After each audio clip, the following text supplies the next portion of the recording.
I do want to point out that we are in the middle of our 2024 membership drive. So if you're currently a member and you have not renewed yet, please do so ASAP. We want to hit our goal as soon as we can. You can pay at the bar. If you're not a member and you're a veteran or you're related to a veteran, you're probably eligible to be a member. So think about it. We got some applications on the tables. If you got questions, come see me, please. Or see Haley. There's the president of the auxiliary. All right. Yeah, become a member of the this historic organization. We've been around since 1919. We've been supporting the Overland Park community since 1921. So, yeah. All right. Please follow us on Facebook. We have a lot of events here at this post, as well as F.I.S.H. So follow us, keep informed, get on our email list out front. And with that, I'm going to turn it over to Paula for the prayer.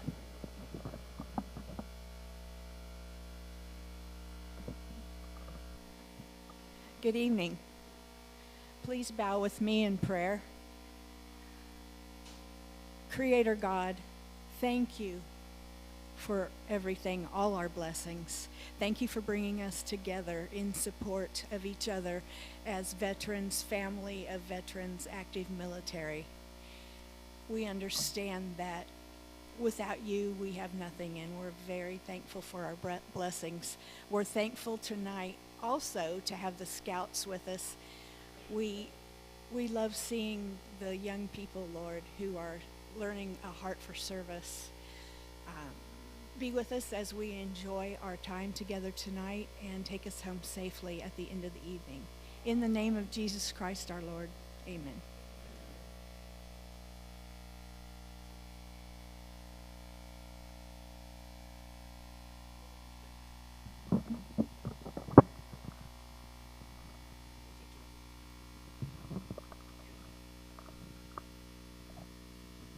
All right, can you hear me? Yeah, no, good. So we are Pack 3392 Cub Scouts, and we're honored to be here to support you guys, and thanks for having us. So we're going to do the color guard here for you today. So, yep. Color guard, please advance.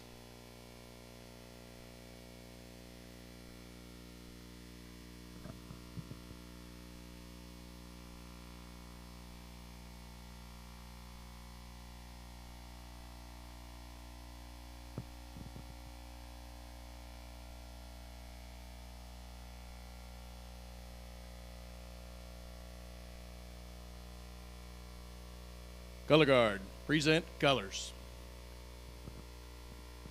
Scout salute or cross your heart if you're not in uniform. Please recite with me the Pledge of Allegiance. I pledge allegiance to the flag of the United States of America and to the republic for which it stands, one nation, under God, indivisible, with liberty and justice for all. Color guard, post the colors.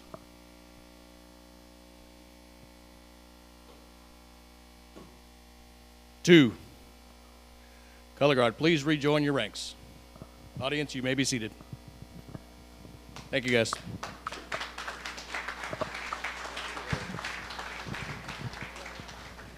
Well, welcome everyone to session number 66 of the F.I.S.H. Speaker Series. If you're not familiar with Friends in Service of Heroes, that's okay. We're kind of quiet.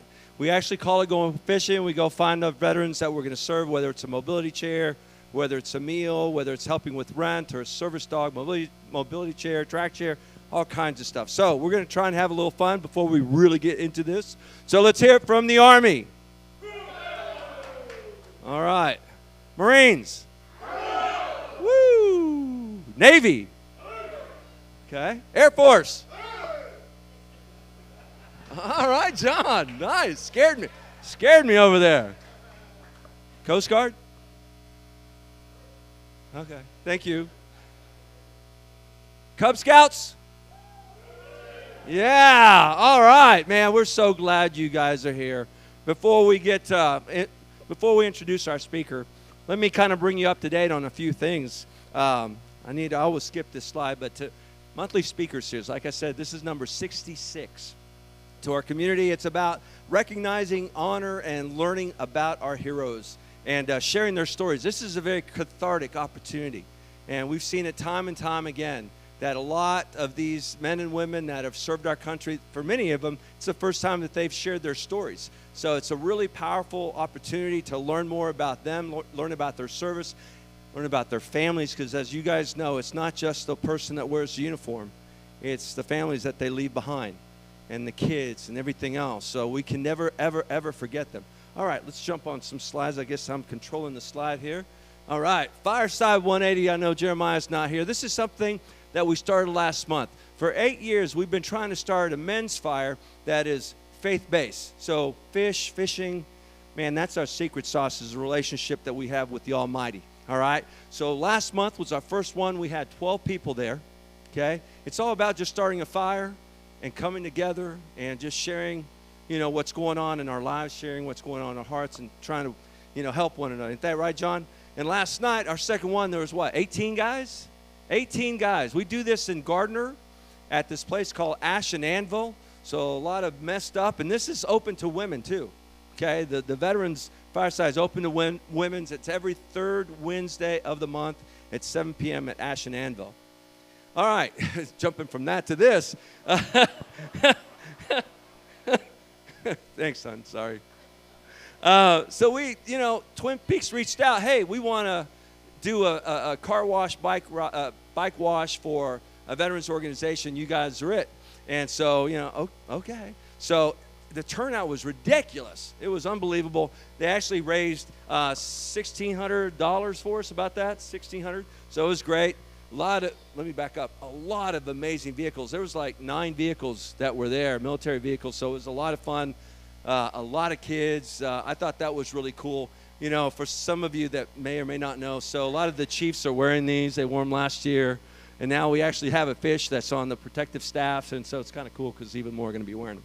So now a bunch of gals from Twin Peaks are wearing them too. And I'll cover up that picture, but that truck right there might be familiar because that's Doc Puska's right there, right down front. I think he was the first one in line. And there's me and a friend of ours, Coast Guard right there. Yeah, so I'm surprised he's not here, but in one of the vehicles, and my lovely bride right there. My neighbor Chuck, who has a World War II Jeep, he comes to all of the events all the time, great guy. And James right here, Olathe East guy. This young man was one that was hurt in a tackle several years ago. They told him he'd never walk, and he's been a part of, on a small basis, a little part of the Fish family, and the encouragement and the never giving up. He sees what our vets do, and he's like, I'm going to do it. The kid's not only walking, he's driving. And so really cool, really excited to see him out there. Again, raised about $1,600. And, yeah, so that was the first one. The inaugural fish ride's coming up. Justin, where are you? Hop up here.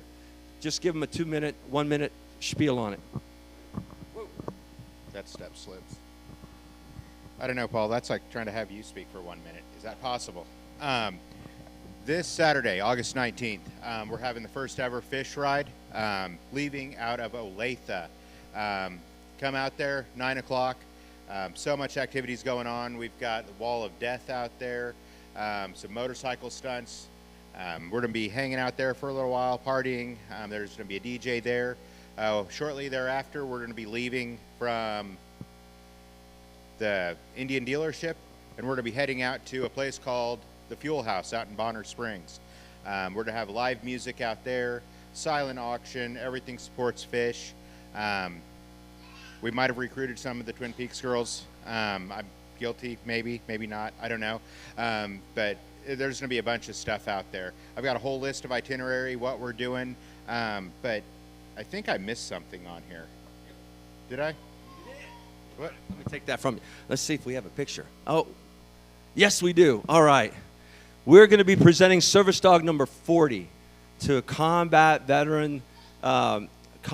Vietnam veteran nurse, Lou Eisenbrand, who actually was one of our speakers last year. And we've been working with her for a while. She actually got to see Britt, the service dog, this morning at a golf tournament. And it was love at first sight. It was so cool.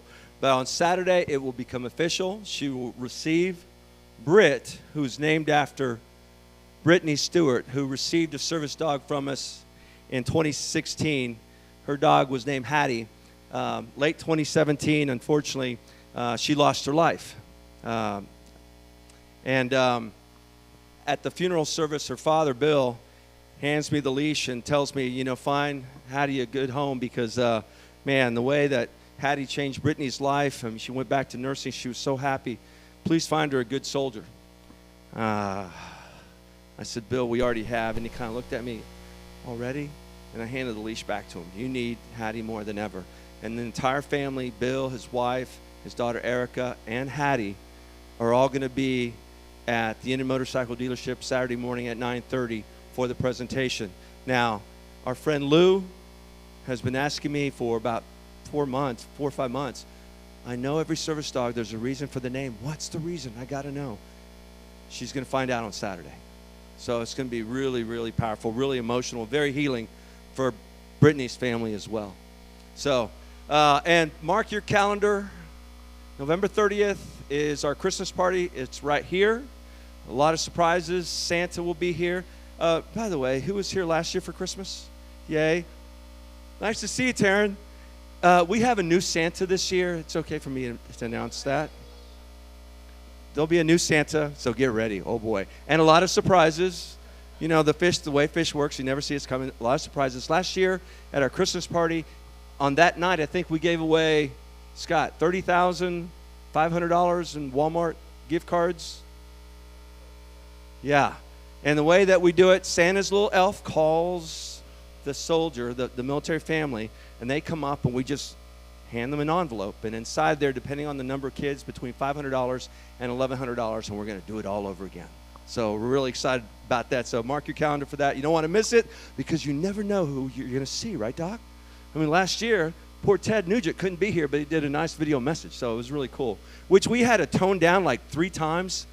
I kept telling him, there's going to be kids there, Ted. Anyway, he was great. And so tonight, man, I'm really excited about tonight. I've known Justin for a little while, but we've never really spent a lot of time together. There we go. And I know a little bit about his story, but we're going to hear so much more tonight. So Justin graduated from Shawnee Mission North High School in 1987. He joined the Marine Corps in 1988. Spent 2 years in the infantry and then transitioned to Reconnaissance at F.I.S.H Recon Battalion for another 5 years. Served in multiple combat deployments, including Desert Storm, 1990 through 91, Operation Restore Hope in Somalia, 93 through 94. He is also an Army Ranger qualified and participated in numerous drug interdiction operations. After 7 years of service, Justin left the military, moved back to Overland Park, where he now lives with his lovely wife, Jill, who's with us tonight. Dog Olivia Newton-John. There's a story right there. And 2 cats, Cammy and Gray Ninja and Lexi. Cammy the Gray Ninja and Lexi. And today he serves as the founder and the president of Support Special Operations Forces. So, ladies and gentlemen, Justin Murray. Come on out.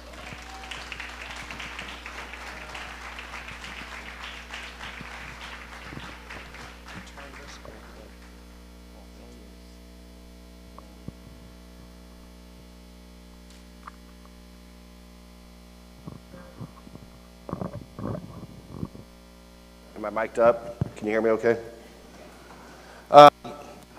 Good evening, everyone.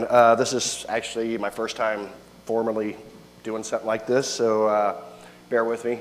First of all, I'd like to thank my gorgeous wife for putting together this slideshow. Jill, she's sitting right here. I'd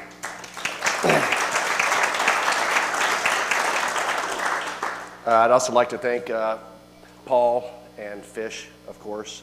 I think the American Legion here, Post 370, and a big shout out to my Boy Scout Troop 3392.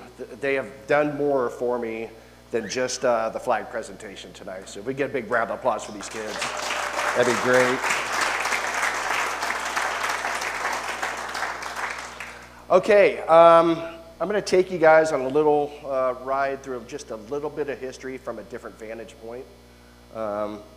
So like Paul said, I'm a local boy from here. Graduated Shawnee Mission North, 1987. And, you know, I knew in high school, around 1986 time frame, that I was going to go in the military. I didn't know exactly what I wanted to do yet, but after Top Gun came out, I'm like, I am going in the military, and I want to work on jets. I want to do something really cool. I want to be a part of something that was larger than myself. Well, I originally enlisted in the United States Air Force, and that didn't work out very well. I got in some trouble out in town, and they decided that I needed to maybe go talk to a different branch of service, which I did. I talked to all of them, and I was very impressed with all the branches. The Army, I was very impressed with. The Navy, definitely impressed with. But the Marine Corps recruiter got me. It was the uniform, and you know, he had the squared away haircut. His ribbon bar wasn't all jacked up, and he had his, you know, he was squared away. And I was like, you know, I think I'm going to go try out the Marine Corps. Well, the Marine Corps does have an air wing, aviation department, and that's what I wanted to do. That's what my recruiter did. He worked on jets. He's like, let's do it. I'm like, okay. So. Backtrack just a second. This is me at St. Agnes. That's me, number 22, right there with this head cocked to the side. And remember the head cock thing, because it's going to be a thing for some of these pictures. I don't know why I do it, but whenever someone takes a picture, I'm like, hey. So this is my Shawnee Mission North class, and once again, I'm the skinny kid with the long neck right there. It's a low resolution picture, so bear with me. So after talking with the Marine recruiter, there was this poster in the office, in the recruiting office, that kept, it wasn't an air wing poster, it just kept calling my name, and little did I know I would eventually end up serving in this Marine's actual unit. So the recruiting poster, I'm sure we all know this one, we've all seen this one from back in the 80s. His name is actually Sean Hahn, and he served in Charlie Company, 1st Reconnaissance Battalion. I didn't know that at the time, but I kept asking my recruiter, what's this? What's it? He's like, that's recon. You can't even, at that time, you couldn't even go in to reconnaissance as a primary MOS. You had to go infantry first and then try out for it. So a lot of things have changed now.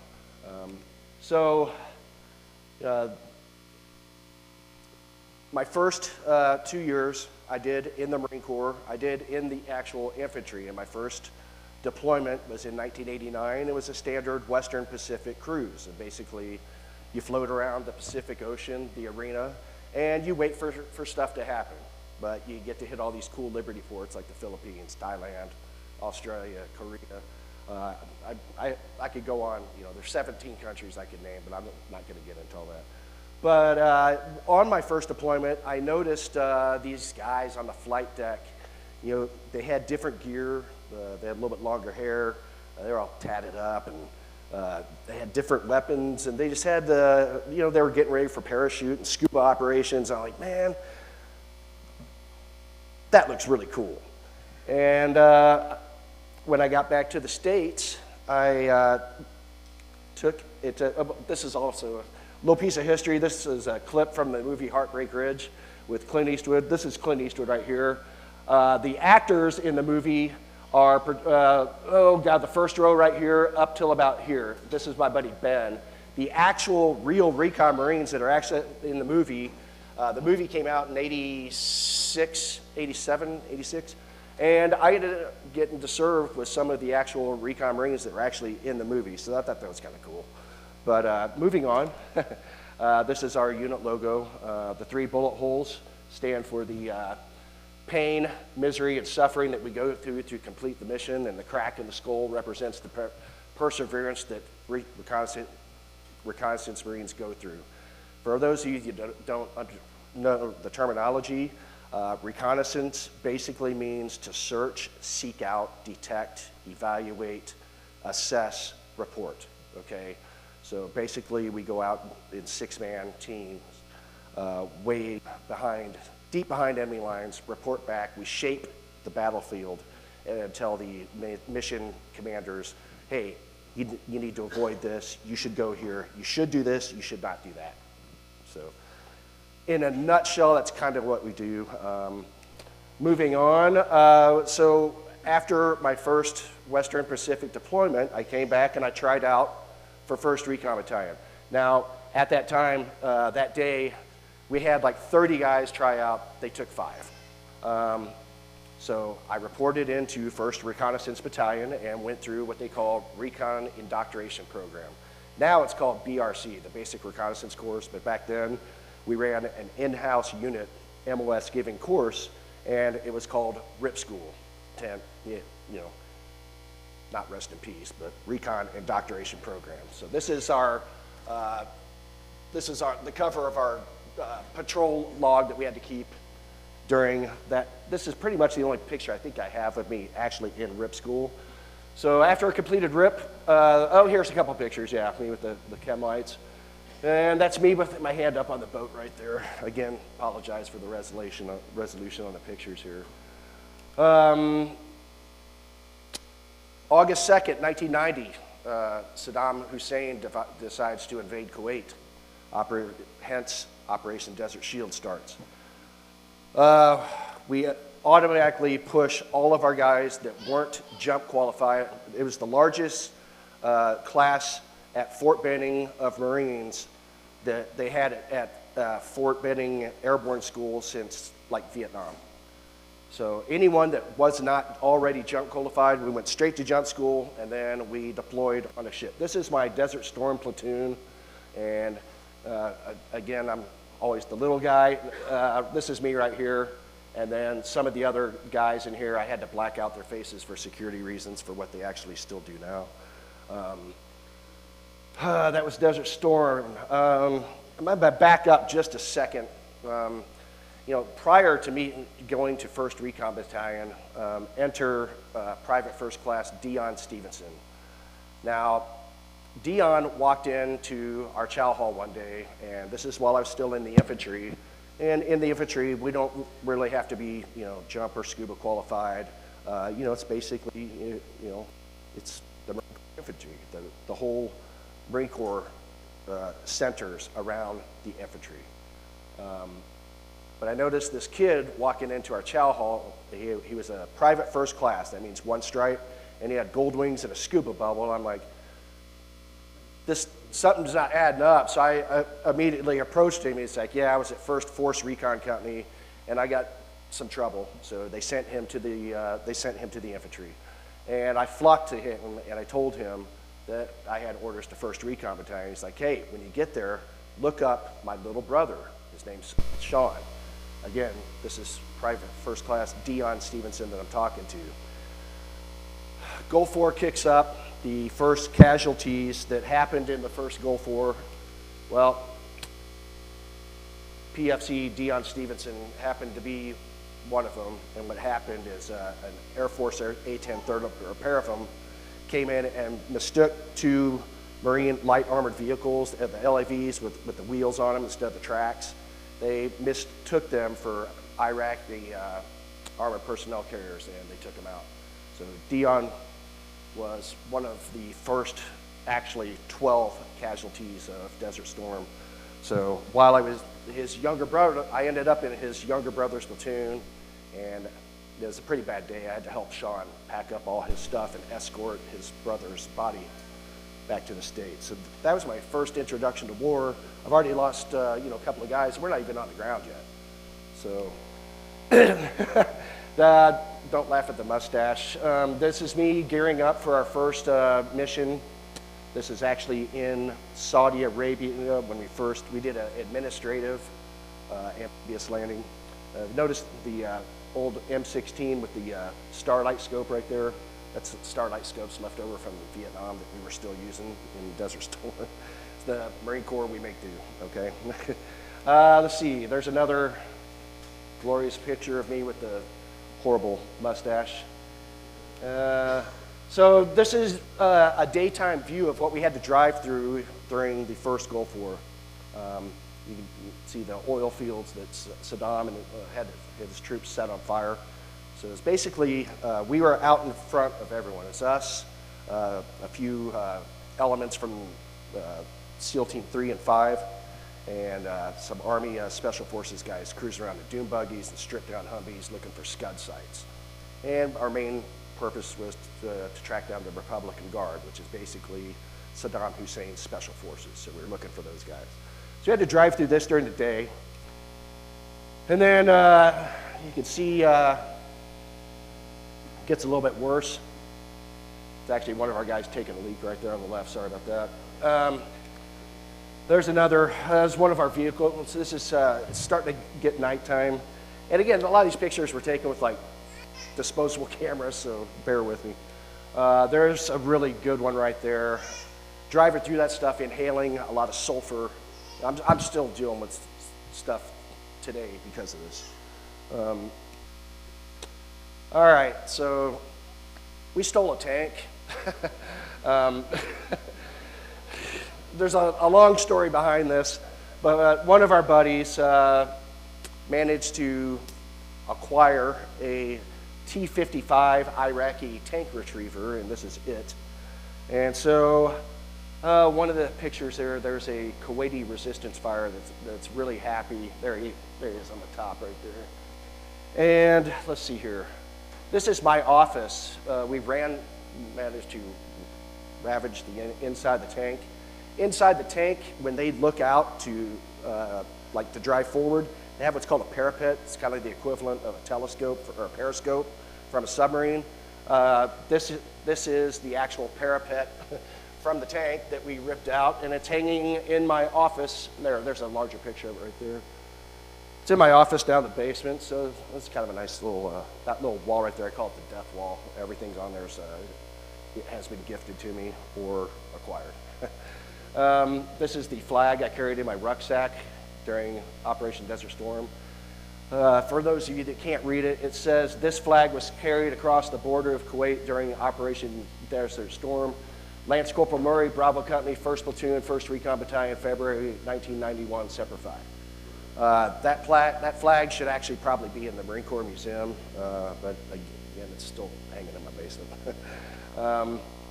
Okay, after Desert Storm, there was a disaster that happened in a country a lot of people probably haven't heard of called Bangladesh. And basically, that place just got nailed with hurricanes, and there was just famine.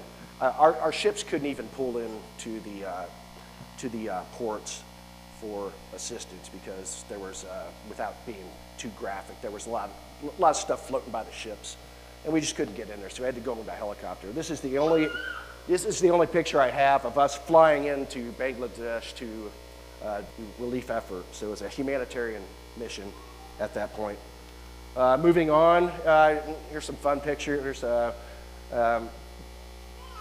Whenever a Marine gets his gold jump wings, there's a whole process I won't get into, but you can see there's a lot of blood, and a lot of guys punch you in the chest, and I still have that shirt, which Jill will never wash, is hanging in my closet next to my dress blues.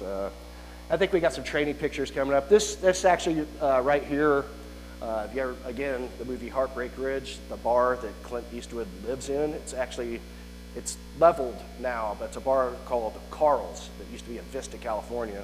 And this is the backdrop of one of the walls inside that bar. Here's some more, and thank you, Jill, for your frames on the side. So this is us basically another day at work. We call them beach weeks. Basically, we go to Red Beach or a beach on Camp Pelton and bivouac or camp out there for a week or two and do just amphib ops all week or all 2 weeks. So we do like amphib package, dive package, helo casting. I got some other pictures that shows how we get to work. Yeah, there's me and my old team leader right there taking a break, and I believe this is me with my back. There's some dude taking a nap in the boat. So, moving on, this is us doing a water jump for the Discovery Channel in 1992.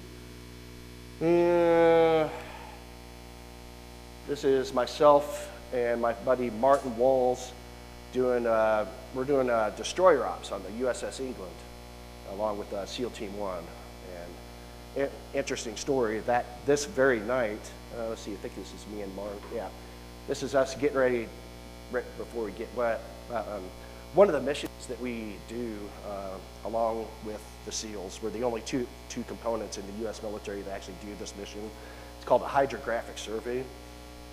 Basically, you go in and, like if this podium was the beach, you go in and you actually recreate a three-dimensional map survey of that beach from a 3-fathom curve to the hinterland, where the water stops, the sand starts, and the woods begin. So it's a very complex operation. It's one of the few missions that we actually do in a platoon-sized strength, and basically you recreate a map in the water. You go down, get bottom samples, write everything on a blank plexiglass, if you will, with a pen attached to it. And that night we had this little baby seal. It was kind of funny because we're doing an operation with the SEALs, and we had a baby seal actually jump into our Zodiac boat, and he hung out with us for about 10 or 15 minutes. So that's the story behind that pic. No big deal. There's me taking a break on the USS England. I think that was afterwards, after we're all cleaned up. Okay, getting to U.S. Army Ranger School. It's not very often that Marines get the chance to attend this course, but it does happen. And Reconnaissance and Marines have been attending this school since it was stood up, I think, in the early 60s. And the Ranger School is actually open to anyone in the U.S. military. We had a couple pilots in our class. A lot of people don't know this, but every single Navy SEAL officer has to go through this course. It's a leadership course. It's not a catch you, kill you course like everyone thinks. But at that time, I went through in 1992. It was divided into 4 different phases. So you start out at Fort Benning, and you get acclimated. It's called Derby phase, and after that you move on. At that time, again, it's changed now, but at that time you move on to Desert phase. Go to Fort Bliss, Texas, and train. The training area was actually White Sands, New Mexico. Then after that, you go back to Dahlonega, Georgia for Mountain phase, and that is the one that really sucks. And I had to go through mountains twice. It sucked twice as bad. And then you have to go through Florida phase, and after that, you go back to Benning and graduate.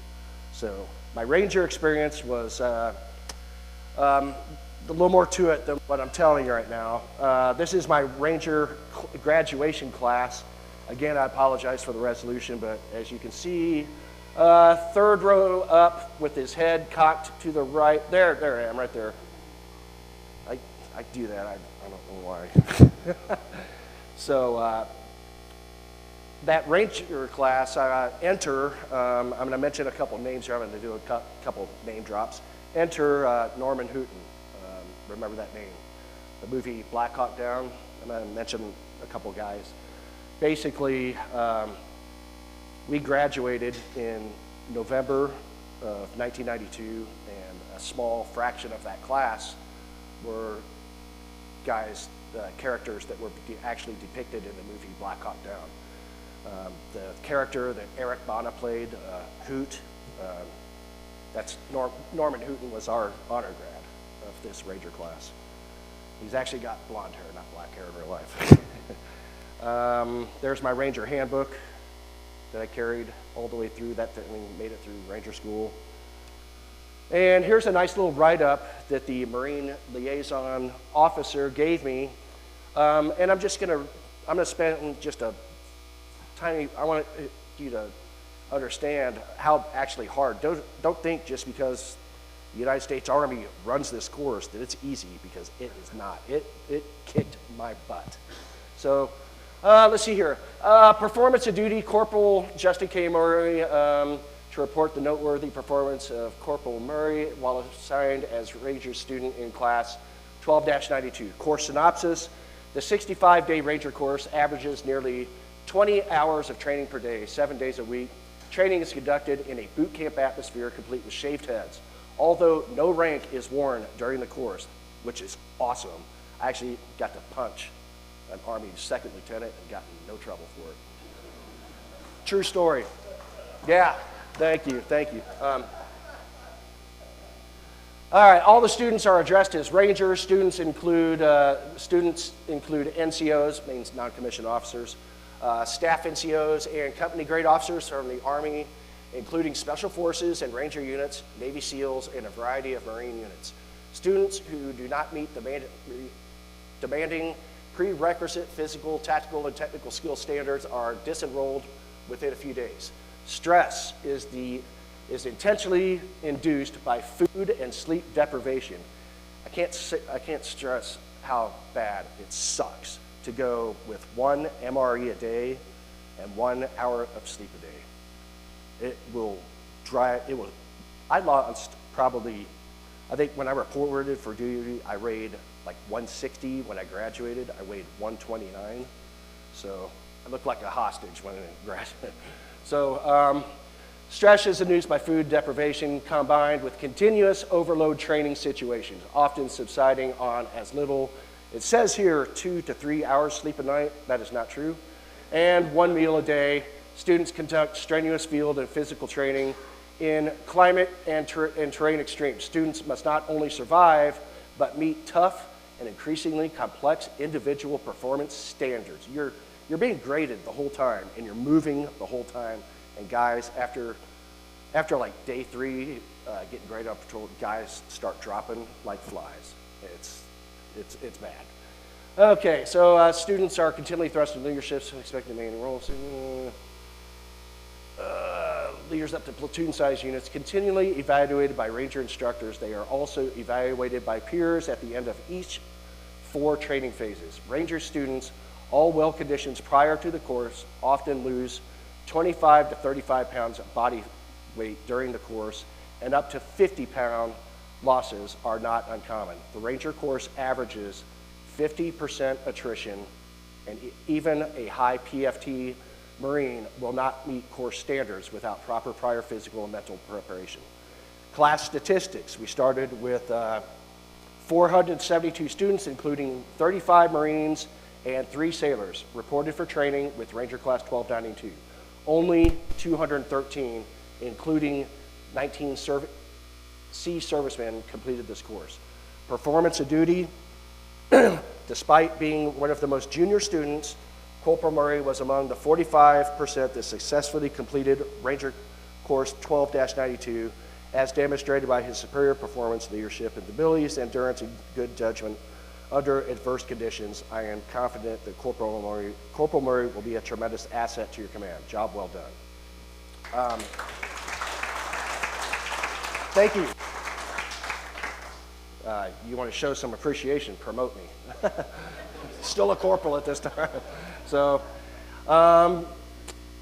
enter Bravo Company, 3rd Ranger Battalion. I had to mention these guys just for a minute. After I graduated Ranger School, I had a 10-day break. My command was like, hey, while you're out there, if you want to snag or strap hang for any other schools, I'm like, yes. So I snagged a seat to Pathfinder School. Well, in between Ranger and Pathfinder, a group of Army Rangers from 3rd Ranger Battalion that I graduated with, by the way, they were like, hey, dude, don't get a hotel out in town. Let us take care of you. So they put me up in their barracks. And those guys, you know, for a Marine on an Army base, these guys really took me under their wing, and they made me feel at home. And they knew that I was tabbed, I was Ranger tabbed, and they really went out of their way to take care of me. And I just wanted to mention these guys for a reason. Halfway through Pathfinder School, I get recalled to my unit. Apparently, Operation Restore Hope has just started. I mean, up to this point, I don't think I even heard of Mogadishu, Somalia, okay? But I got recalled to my unit for a rapid deployment, so I wasn't able to complete Pathfinder School, which was a blessing in disguise. I come back home, my guys have all my stuff packed for me, and we hop on a civilian 747 and fly to, we had a layover in Ireland. My buddy Dennis is actually from Ireland, and his parents met us at the airport and cleared the bar of all the Guinness beer for us. So that was our one night in Ireland on our way over to Mogadishu. This is Mogadishu Airport, Mogadishu, Somalia. We arrived New Year's Day of 1993, and this is what it looked like. This is literally, as soon as we landed, they're like, hey, you guys stay right here. I'm like, okay, we're gonna crash out for just a little bit. I think this one's me in the back. I can't remember. I'm one of the guys taking it out there. So, Recon Marines in action right here. This is our home. At the beginning of the movie Black Hawk Down, they mentioned that 24 Pakistanis were killed at their residence. They use a little more graphic word, but that is where they were staying. We stayed there for about 3 months, and after that we moved to Bardera. So it's a little bit on the outskirts, not as urbanized.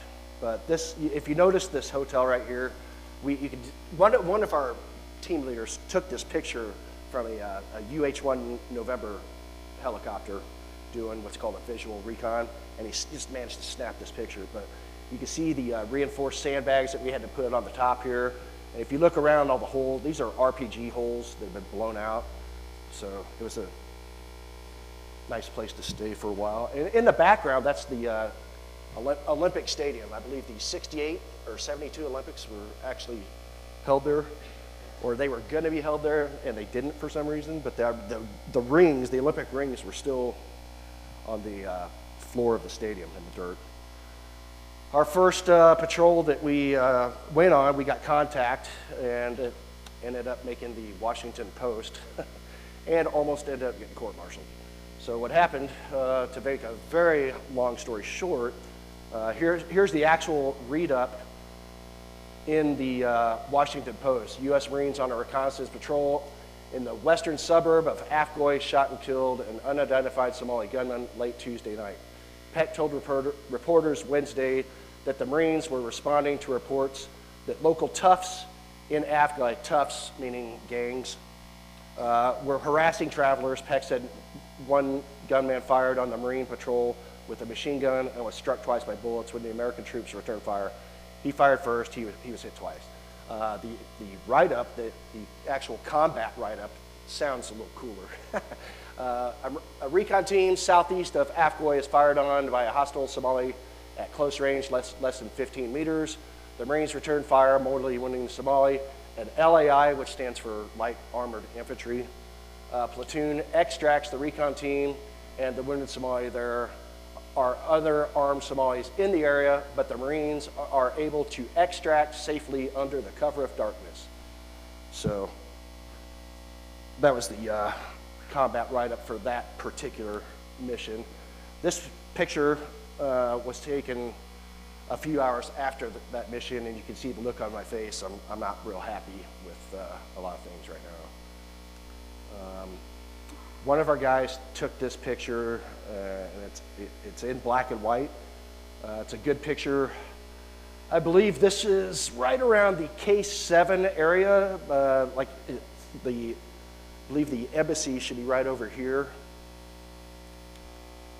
It's one of our guys actually on water watch, believe it or not. Water patrol, we're guarding water because it was hard to come by over there. And we were the first unit to test these out. They're called OEGs. If you know, it's mount to the top of the M16, optical eye guidance. Very first unit in the Marine Corps to use those in 1992, I think. We got them right before we went over there. And I believe that's the embassy, if I'm not mistaken. Nice panoramic. You know, at one time, Mogadishu was actually very beautiful. I mean, some of the structures are just astounding. But after time, it got worn down. Now it looks like this. Now, this is a really good panoramic view of Mogadishu. My team one night actually stayed the night in this water tower, doing as an observation post. And let's see here. This is two of our guys out in a remote place called Baidoa. And Baidoa, you can tell, see that hut right there? And a lot of people don't know this in Somalia. There's a lot of huts like this out beyond the city. And some of these huts, we did a couple patrols where the roof of the hut was actually on the ground. And the village, if you will, was literally underground. It's really weird to encounter. Last thing you thought you'd see in the middle of nowhere. There's a UH-1 November and a Cobra gunship, AH-1 Whiskey right there. That's actually in Baidoa. One of our guys took that picture. This is one of our guys actually taking fire on the U.S. Embassy. We spent some time on the embassy. We would rotate teams. So like one team would do 1 week on top of the embassy, and then the other two teams would be doing patrols either within or outside the city. I had to include this picture. If you look closely, and this is probably the only living chicken in Somalia.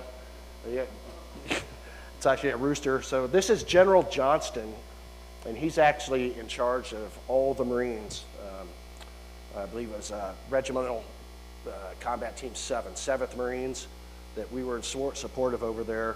And these guys right here, these ninja-looking dudes, are hand-picked guys from 1st Force Recon Company to be his personal bodyguards. This guy right here is one of my best friends who's not with us anymore. His name's Jim Burns. We call him the Terminator, but he looks like the Terminator. So I thought that picture of the chicken was kind of... okay, so a little piece of history here. On top of, remember I told you that teams rotate on the embassy? There was a retired captain in reserves, and there was also a retired full-bird colonel. I believe his name is Colonel Gish, World War II veteran. And he was up there doing sketches, and these sketches are of one of our teams. And these sketches are actually in an undisclosed place inside the Pentagon. Yeah. You won't see any pictures of my team because when my team got on top of that roof, I kicked everyone off. I kicked a retired general and a captain in reserves off the roof for tactical reasons. Hey, if you're not in reconnaissance operations, everyone off my roof. So,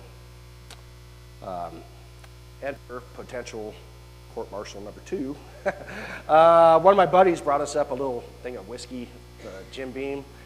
And in good faith, I did the right thing and passed it around to my team. Well, my point man decided to dispose of the plastic bottle down a ventilation shaft, and he wasn't thinking. Well, turns out the other end of that shaft just happened to be the command sergeant major of 7th Marines. It landed right on his desk, and he's like, what? So he comes up there with this plastic bottle. He's like, who in the hell's in charge up here? And I'm like, I'm seeing like flames go up in my whole career, just flash. I'm like, I'm in charge. And I'm like, he's like, you want to tell me about this? I'm like, hey, Sergeant Major, we need to get these guys off the roof. These guys sketching our teams and stuff because they're compromised. I don't know who these guys are. We got Air Force guys up there. He's like, get them all off. So he's like, everyone off the roof. So sidestep that landmine a little bit. So this guy right here,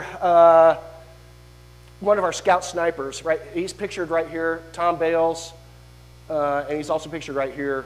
Him and I actually, after this, got selected to counter sniper detail for Ambassador Robert Oakley over there. After that, that's when things got kind of weird.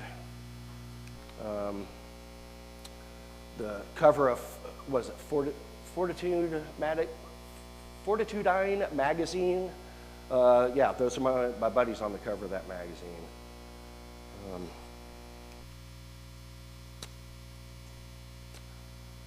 Just to wrap up our first stint in Somalia, that was 1993. Okay, this is where it gets a little personal for me. while we were doing our next training workup to possibly go back to Somalia, this is October of '93, okay? Y'all, again, the movie Black Hawk Down, Operation Gothic Serpent, went bad. Well, we're doing our training package on the USS Duluth, and October 4th, the day after the operation, they're showing, you know, the guys getting dragged through the streets and everything without going into too much detail. But I'm watching this go down on my birthday. My birthday is October 3rd. So the irony that this all happened on October 3rd, it really kind of messed me up a little bit, because there was Bravo Company, 3rd Ranger Battalion, the guys that I stayed with that had to go through this. And here's my buddy Norm Hooten, the real Hoot from Delta Force. This is him right here.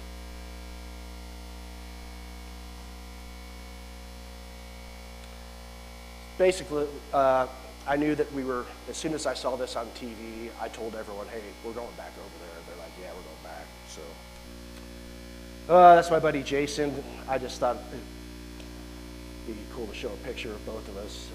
Jason, he was actually one of my groomsmen at our wedding.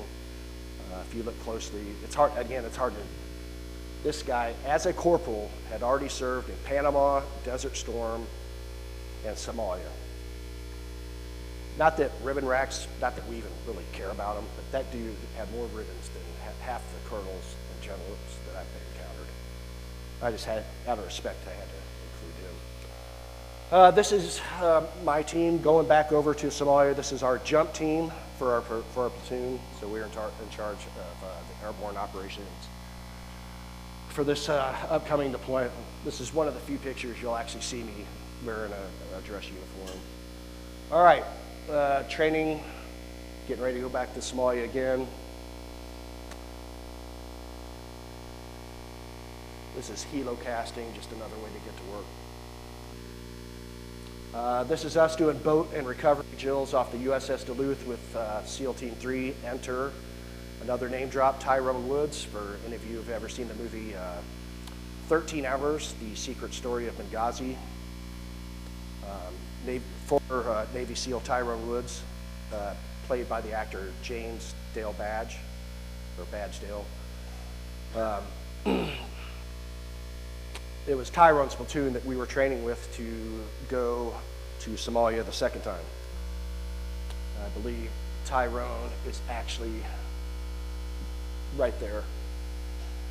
So again, we're just doing amphib ops. This is some of the communications gear we used back then. This is actually the very first text messaging device. It's called a DCT, Digital Communications Terminal.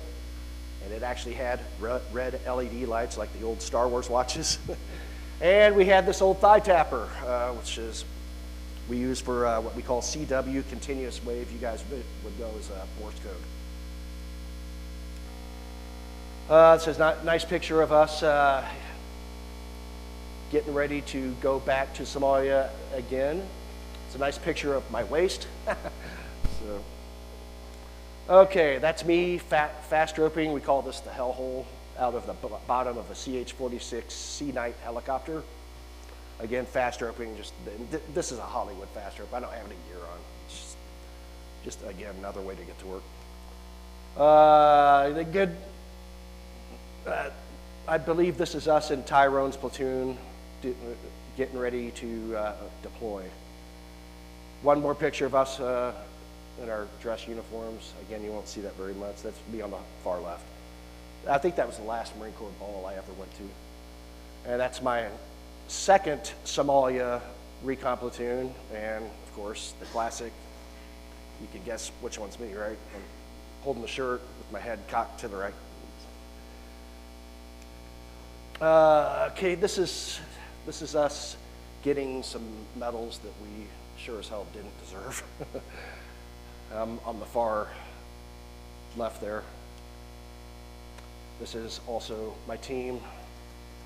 That'd be me right there, and that's me up there. A better picture is right there. So at that time, we were on relaxed grooming standards, so our hair is a little bit longer than the rest of the Marines on that ship.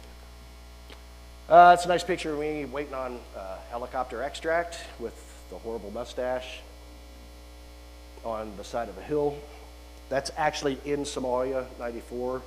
What happened there, 93, our first time in Somalia was way more eventful.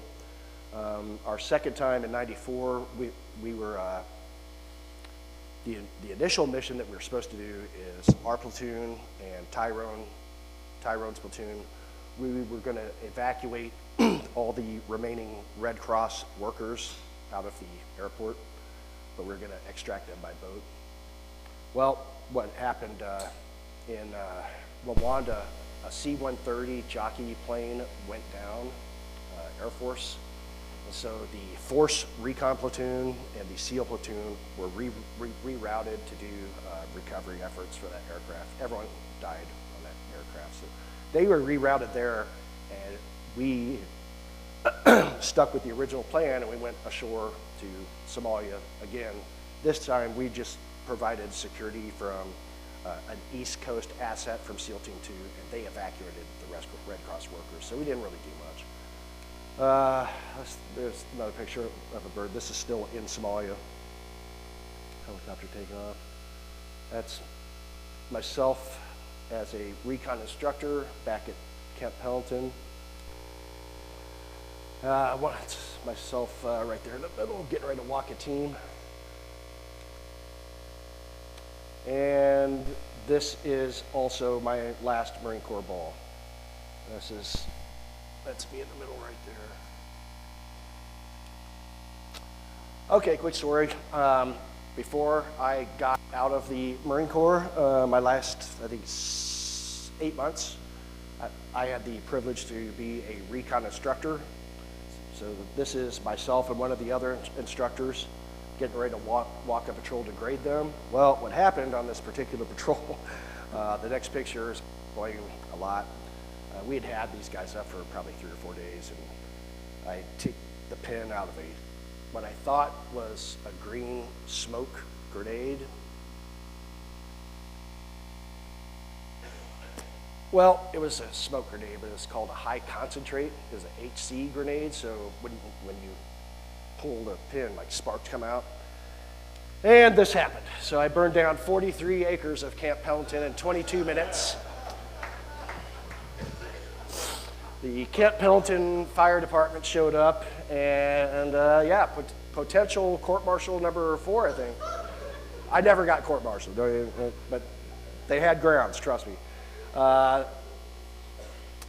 This is after the fire, back on the beach, packing up, getting ready to go. This class, so these are the recon training instructors right here at the bottom. That's myself. That class, we started with, I think, probably 50 guys, and we graduated with what? I think 13. I am not sober in this picture, okay? And there's a whole story that goes, we were doing a water jump that day, and I stayed up drinking a little too late, so they're like, hey, dude, you can't jump. You better drive the safety boat. So I drove the safety boat very comfortably, as you can see. One of my buddies randomly snapped that picture. Before I got out, my very last 2 months, I got to be lifeguard at our 33 area swimming pool, so I could look for a job. So that's kind of nice. Whenever a recon Marine leaves his unit, he is presented a paddle. This is a picture of me receiving my paddle right before I throw up and into a trash can. And there's a whole thing that goes through. That's my paddle I got before I got out. I said before that ribbon racks I didn't really care that much about. I still don't, but I was fortunate in 7 years they gave me a freaking salad bowl there. So, let's see, a couple of moto pics. So now I run a nonprofit called Support Special Operations Forces. And here's a couple clips of me on the local news. Rob Hughes was kind to come out to my house. Remember I told you guys about Tyrone Woods from 13 Hours? Here is the paddle that I was asked to do for his mother, what, 3 years ago, baby? 3 years ago. So I flew to Oregon City, Oregon. They dedicated a city park to Tyrone. I was quested to do this by a Vietnam Force Recon Marine, and he had no idea that Ty and I had served together. And when I told him that we had served, he said, dude, you got to come to Oregon. So I flew to Oregon, and the paddle reads, Tyrone's, I got goosebumps right now talking about his mom is, her name is Cheryl, and it just says, from the men of 2nd Platoon, Reconnaissance Company, 1st Marine Division, in memory of Tyrone, frogman, corpsman, teammate, and friend, never forgotten, semper fidelis. So, it's a picture of myself and some of the senior SEALs at the ceremony, and that's Cheryl right there, me giving her the paddle. About 3 years ago, I snuck up here, and Cleve McClary, a Vietnam veteran that actually served in my old unit, I surprised him with the paddle. Here's some samples of some of the, like doing woodwork now really is good for me. Keeps me in check. There's a couple I did recently.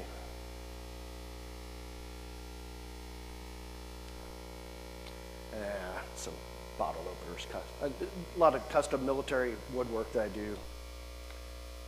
This is for my buddy Troy Stedman, if you guys know the bar, The Other Place in downtown Overland Park. Troy, former Kansas City chief, and I made this for him because he was also one of the groomsmen at our wedding. One of the best things that I think our organization did, this is a picture, one of the only pictures I have of probably one of the best friends I ever had. His name's Vince Sebastiansky, and he's not with us anymore. In 1999, there was a helicopter crash off the coast of California, training accident. A Force Recon platoon was doing what they called a VBSS. At that time, they called it Vessel Board Search and Seizure. Now they call it Visit Board Search and Seizure. So the Force Recon platoon was coming in by helicopter, SEAL platoon coming in by boat to take down a ship. The back right wheel of the helicopter got caught in the netting. Helicopter dumped overwards. I remember seeing this clip on the news in 1999. I just moved back to Kansas, and I get a phone call and found out I didn't know just one guy on the bird that died. I knew all of them. But Vince was like one of my best friends. So what we did is, back in 2014, we had his truck restored and we presented it to his son. So we called it The Story of Vince's Truck. And as a thank you, they put my name on the license plate. So that truck is still up in Maine. And Vince's, his son is not driving now, his brother is. So it stayed in the family. And it's still running. And this is probably, 5-6 years ago at the Recon compound, myself and Jill visiting. And that pretty much wraps it up. I hope I didn't take too long. I think I ran a little over 30 minutes, but now I'm going to open it up for questions. Any questions anyone might have? Anyone? I noticed there's a couple Somali vets in here. Yeah. Sure.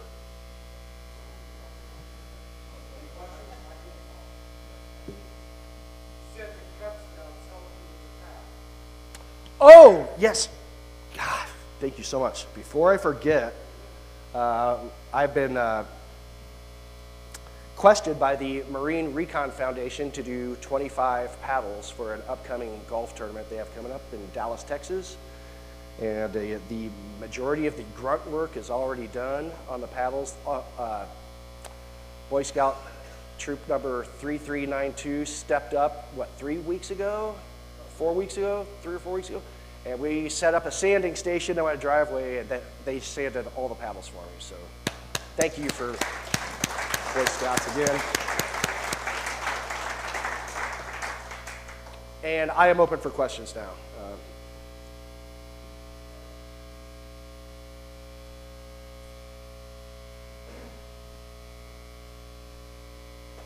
Pictures of you with your green uniforms on and your lately, I've never seen anything but dress blues. Did they give up on the greens? Do they wear greens anymore? Oh, yeah, they still do. I just don't have very many pictures of myself wearing them. I've never seen anything that's got dress blues.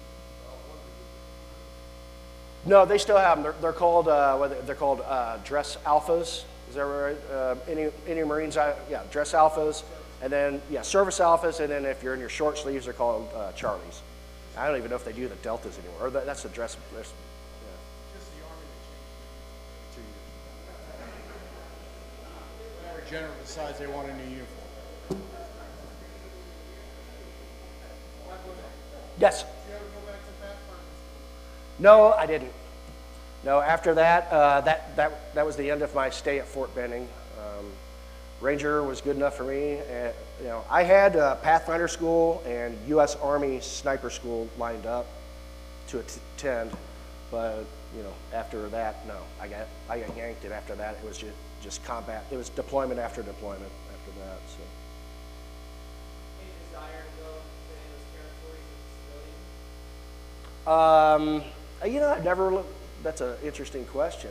As far as Mogadishu.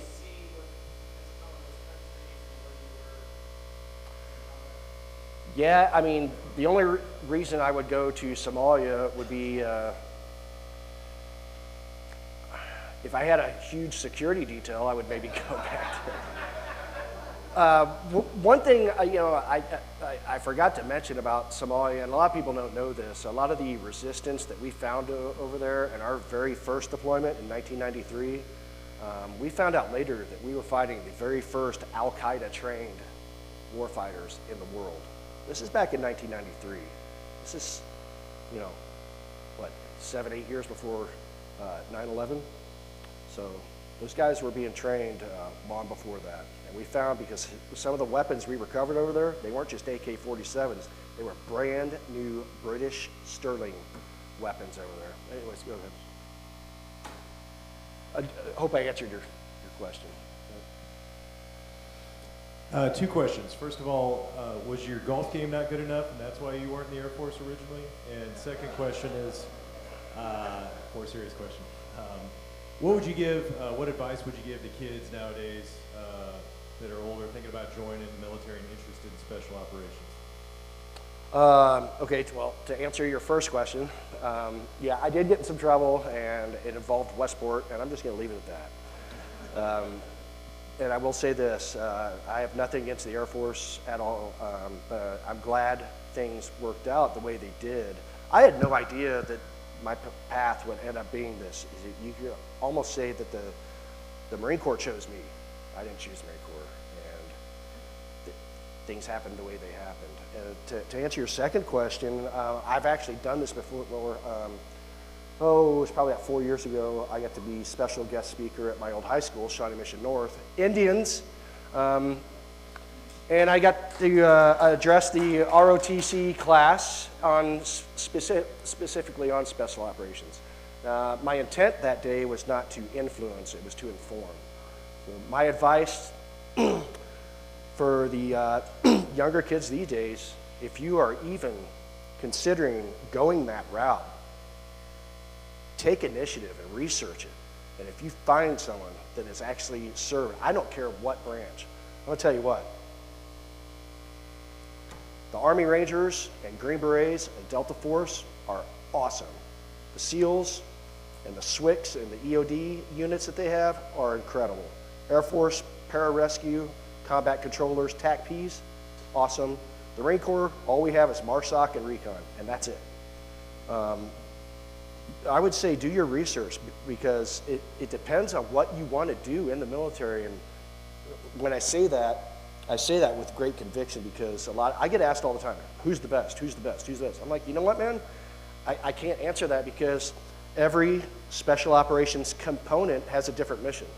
You're going to tell me, you're going to ask me a question, who's best at taking airfields? I would say, drop a Ranger battalion in. Or if you want to do a direct action with a maritime component, call in the SEALs. Reconnaissance, Marine Corps all the way. The best reconnaissance assets in the military. And that's only my opinion. Oops, sorry. But for the younger guys that are thinking about going that route, do your research. And if you are fortunate, which I was not when I was a kid, if you're fortunate to find someone that you can suck all the knowledge out of them before you do this, and once you make that commitment, man, it is a whole different life. I mean, there were times, right, there was like probably a 6-month period, even in the military, I didn't even wear a uniform, you know, going civilian clothes, and these guys are paying me to learn how to sneak weapons through airports and stuff, and hijack, you know, steal a car. I'm like, oh, this is awesome, you know? Yeah, we did steal a tank. I forgot about that. So I hope that answers your question. Yeah. Yes, sir. Yeah, I had a cousin of mine went through Ranger School in '85, and he made it. And my question to you had 400 in your class, 200 made it, basically. And was there ever a point where you're seeing these people dropping off where you're thinking, man, this is pretty tough? Sucks, yeah. Every day. I'd be lying if I told you, you know, in going through that particular course, the thought of quitting entered my mind every single day. And especially going through there as a Marine, I'm not lying when I tell you the instructors there took a lot of pride in picking on us. But they picked on us in a respectful way, so it was greatly earned. But yeah, that was definitely a hard course. I thought about quitting all the time, but I told myself, because I'm seeing all these other guys quit, and I'm like, if I go back to my command, without a Ranger tab, I mean, I'll never hear the end of it. And not to mention, not only am I representing my unit, I mean, I'm representing my branch of service. So if I quit, you know, some Ranger is going to say someday, hey, I knew a guy that quit. I can't be that guy now. So I hope that answers your question. I was in the VA some years ago for a broken leg. I wasn't on a motorcycle, I wasn't on the ladder. But anyway, I was sitting on the table, and this one man was working on my leg and checking everything. And I said, are you a medic? And he says, well, kind of. He said, I'm Force Recon. And he was talking about some of the SEALs on the ship, messing with him. And so he said they had a combined exercise for training. So the SEALs, Force Recon went out, and then they embedded, and then the SEALs came out, and he said, I hear somebody saying, where are they? And he reaches up and pulls his pant leg and standing on it. Is that your unit? No, that was not me. Okay. Kind of a cool story. I wish I could say that was me, but no, that wasn't. Yeah, but they were in a marshy area. The what? They were in a marshy area, so they probably have the same consistency as probably standing on a person. Could be. I mean, yeah. I remember a couple of patrols in Somalia, like actual live patrols, where we actually got walked on. There was one time where a whole patrol of armed Somalis at that time, they walked literally like within 5 feet of us, and we're sitting there. I'm counting them. 1, 2. Like he's got tennis shoes, he's wearing boots, and so our mission is more, and again, totally different than the SEALs. I served in Battalion Recon, not Force Recon. Force Reconnaissance is more of the direct action, the shooters, and Battalion Recon, I was more, we actually go in before Force or the SEALs. We assess the area and paint the battlefield and say, hey, you know, this door opens this way, or you need to approach the target from this area. So I hope that answers it. Sure, absolutely. Thank you so much. Any other questions? Sure. Hey, great job, by the way. Thanks, Mark. So 2 questions. One, I know you did a lot of low drops. What's your highest drop, and when's the last time you skydove at all, you know, as a civilian? And then the second one, if you were to pick 1 or 2 movies to really depict something that you went through, what's kind of a realistic movie that you've seen that really put you there?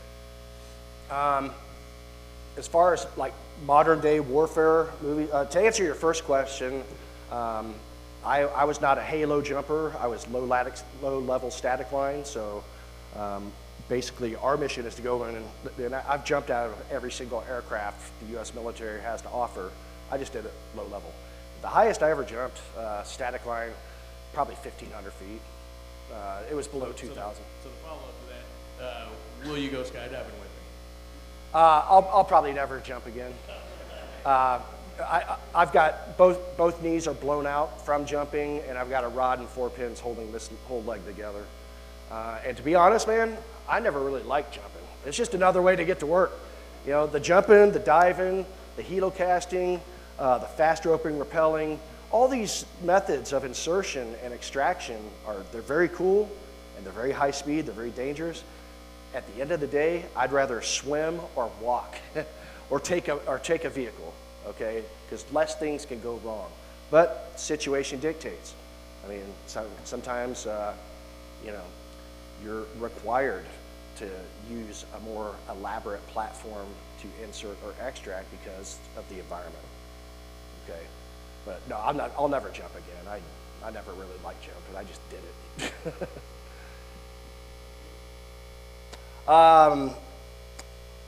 You know, Lisa asked me this the other night, Drew's wife, and like modern day, for me that I identify with, I mean, and it's unfortunate, but it's, I mean, Black Hawk Down was a very realistic portrayal, even though it was actually it was filmed in Morocco, the movie, but a lot of the buildings and streets very similar.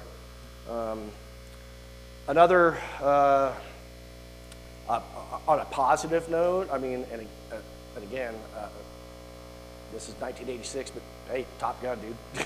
Top Gun really inspired me to go in the military.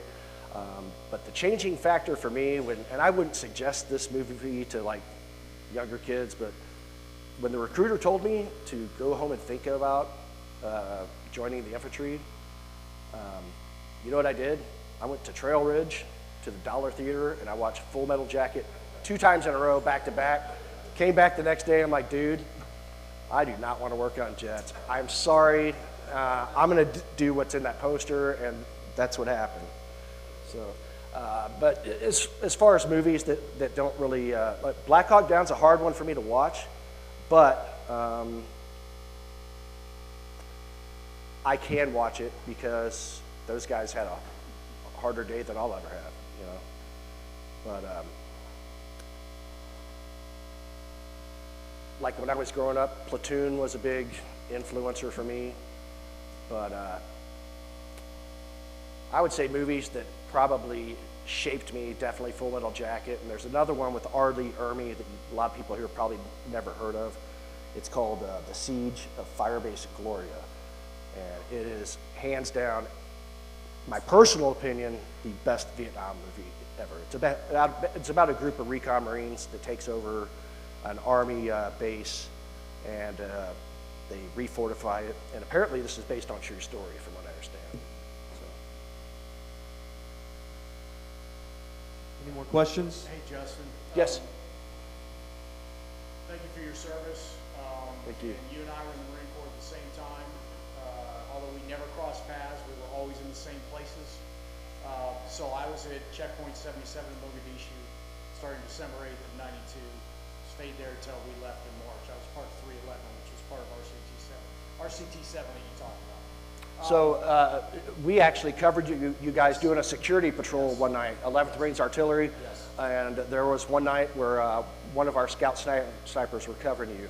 That would have been probably late January of '93 or early February. January 12th of '93 is the day that will live in infamy for the 11th Yes. Marines. That was the day we lost Domingo Arroyo, and I could talk forever about that guy. But thank you for your service. I don't know, are there any other Somali vets in here?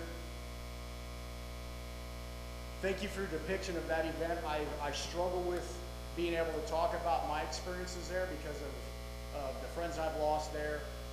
It's defined me as a person, and to hear you talk about it and others talk about it, we need to do more of this, right? You have inspired me to talk more about my time, and I'm going to put a big thing together about my experience in Somalia and present it in the near future. Yes. But I want to talk to you, and I want to be part of your organization and tackle this together because this is important. Somalia is the forgotten operation in this country. Everybody associates it with October 3rd and 4th. It was much bigger than that. You had talked about some of that here, and I want to talk about more of it. So thank you very much, Justin. Thank you. My mission today was to tell my story, but my story was about a group of other guys that I had the pleasure to serve with. And, talking to Paul, when he called me and asked me to do this, he told me his mission intent. I'm like, dude, I'm on board. I have no problem talking about this stuff. Now, it's a long time ago, and I've talked about it many times with this is my first time talking about it in public, and it's actually been kind of cleansing for myself. But my mission today was this right here. If I can affect one veteran to get up there and tell their story, and if there's stuff that you've been through that you don't want to talk about or you can't talk about, sometimes you need to talk about stuff you don't want to talk about. And I hope that if there's any veterans in here, I don't care what time frame that you served in, everyone's got a different story and a different vantage point of that story. So if this can affect one veteran in here to do that, then my work here is done today. Yeah, I just want Yes, to sir. echo thanks again for your service. You mentioned Top Gun movie about 3 times. Did you know we have an actual Top Gun pilot here with us tonight? He got here a little late. I saw the shirt. I wasn't sure if it. I think he was out playing beach volleyball. Yeah, there you go. Also, just wanted to welcome you to the American Legion Post 370 family. Thanks, Dan. Thank you. Thank you, everyone. I appreciate it. Cheers for Justin. Yeah. All right, don't go anywhere just yet. Come back up here. All right, come back up here. All right. So, Justin mentioned about 3 years ago you came and surprised Lieutenant Colonel Cleve McClary with one of those beautiful paddles. I know you put a lot into them, a lot of heart and soul. You're a real craftsman. I'm not, but we put together a little something for you, a little something. And that little K-bar was actually a gift from, I forget, it was a Marine Corps ball. You don't attend too many Marine Corps balls. We need to get you to one. What do you think, Doc? Let's get him to one. But yeah, so of course, you know what that is, the globe and anchor, fish coin. And to Sergeant Justin Murray, thank you for your continued service to our nation. Fish Speaker Series, August 17th, 2020. Thank you so much, Paul. Thank you. Hey, Absolutely. thank you. Thank you. Leave that one on there, brother. So proud of you, brother. Thank Well you done. so much. Well done. Oh, okay. Here. Thank you. Yeah, baby, Yeah. K-bar. How about that? Hey, we have Glenn. I think you had something you wanted to say before we start the raffle. By the way, if you're a veteran and you haven't gotten a raffle ticket, please hold your hand up like Thomas over there. Okay?